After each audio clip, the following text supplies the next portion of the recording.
यदि आपने इस चैनल को सब्सक्राइब नहीं किया है तो पहले सब्सक्राइब करें और बेल आइकन को अवश्य दबाएं। लंबा श्वास लेकर महातपस्वी शिव के उपास्य देव का नाम लेंगे, जिनकी भक्ति शिव जी करके अमर हो गए,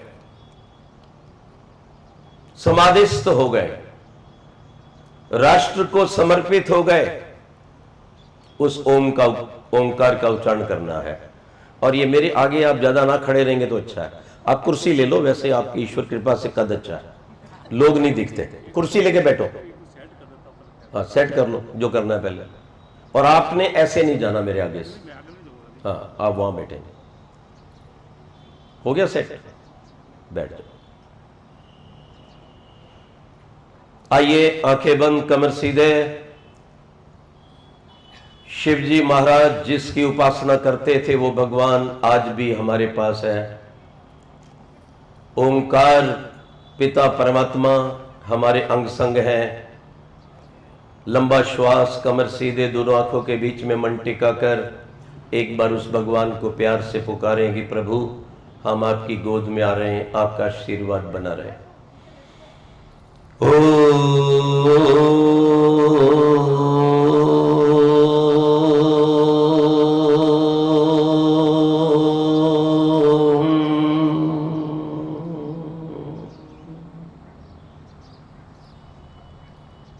अग्ने व्रतपते व्रतं चरिष्यामि तच्छकेयं तन्मे राध्यताम् इदमहमन्रेतात् सत्यम् उपैमि।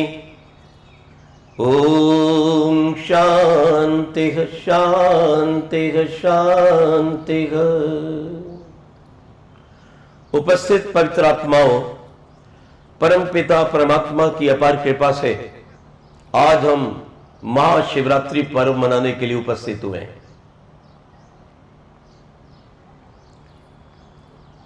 शिव महाराज का नाम केवल भारत में नहीं, पूरे संसार में अनेक देशों में प्रसिद्ध है। ध्यान रखना,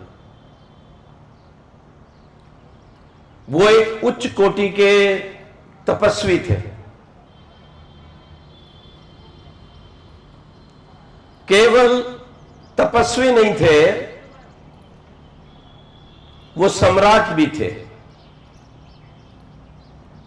और केवल सम्राट नहीं थे, इतिहास को देखने से पता चलता है कि वह उच्च कोटि के वैज्ञानिक थे।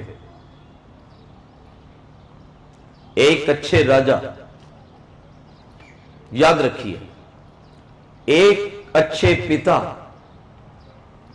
एक अच्छे पति और एक अच्छे देशभक्त, उसे हम भूल गए। कैलाश से काशी तक उनका राज्य था।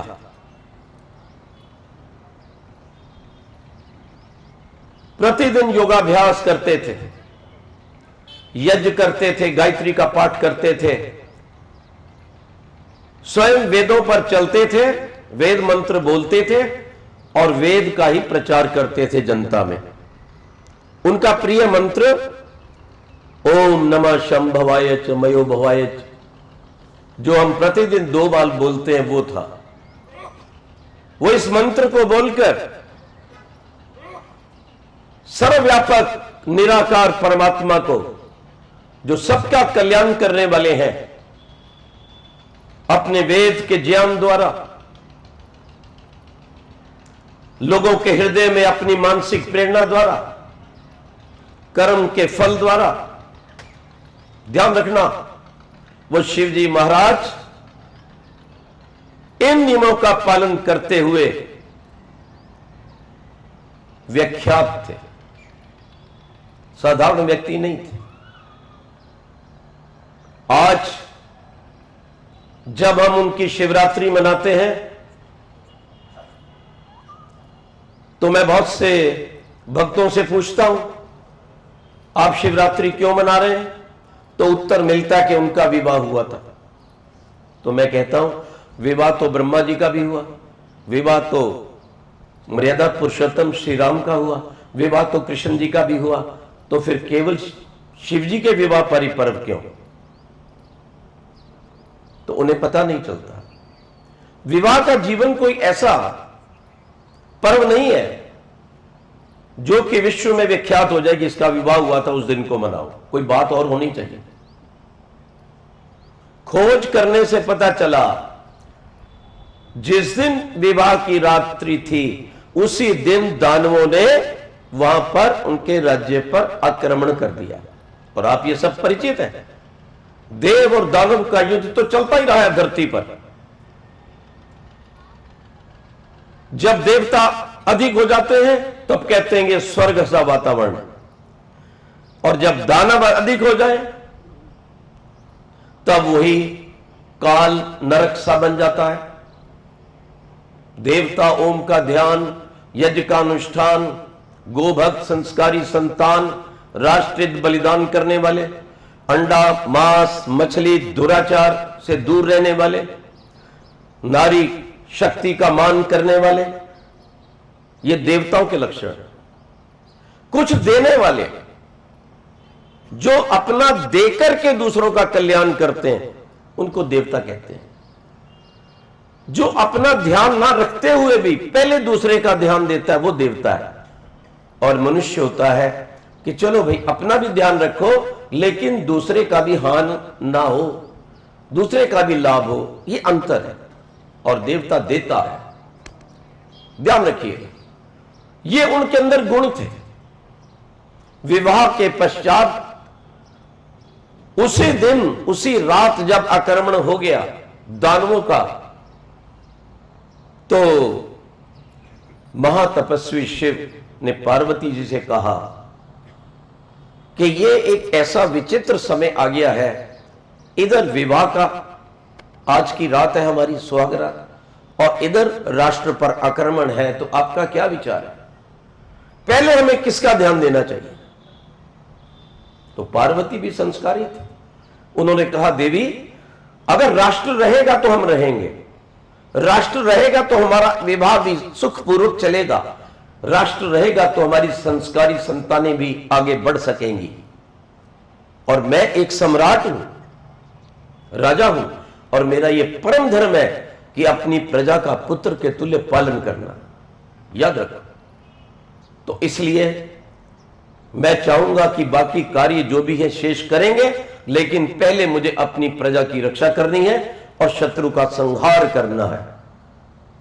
अपनी सुहाग रात का, विवाह की प्रथम रात्रि का त्याग करने के कारण यह शिवरात्रि मनाई जाती है कि हमारे जीवन में ऐसा त्याग हो कि पहले अपना सुख नहीं, पहले हम राष्ट्र का कल्याण देखें, पहले राष्ट्र का सुख देखें, राष्ट्र का लाभ देखें। ये आज जो भी आप यहां उपस्थित हैं उस महान तपस्वी शिव जी को मानते हैं, तो ये आप संकल्प करके जाएं। और 5 बात जो मैं अभी बता रहा था कि शिव और पार्वती पांचों के पांचों व्रतों को निभाते थे, जिनसे मानव जन्म मिलता है, ईश्वर का आनंद मिलता है, मुक्ति की प्राप्ति होती है। ओम का ध्यान, वेद का ज्ञान, यज्ञ का अनुष्ठान, गोभक्त संस्कारी संतान, राष्ट्रहित बलिदान की भावना होती है। लेकिन शिवरात्रि के दिन कुछ लोग जिन्हें अपना गरिमा में इतिहास ज्ञात नहीं है, वो कुछ और ढंग की पूजा करते हैं। आज ही प्रातःकाल एक माता जी आ गई हमारे पास।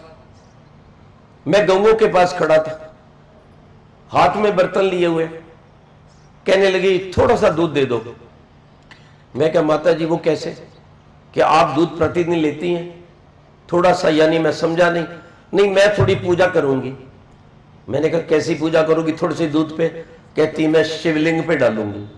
मैंने कहा क्या बोल रही हो, सोच के बोलो।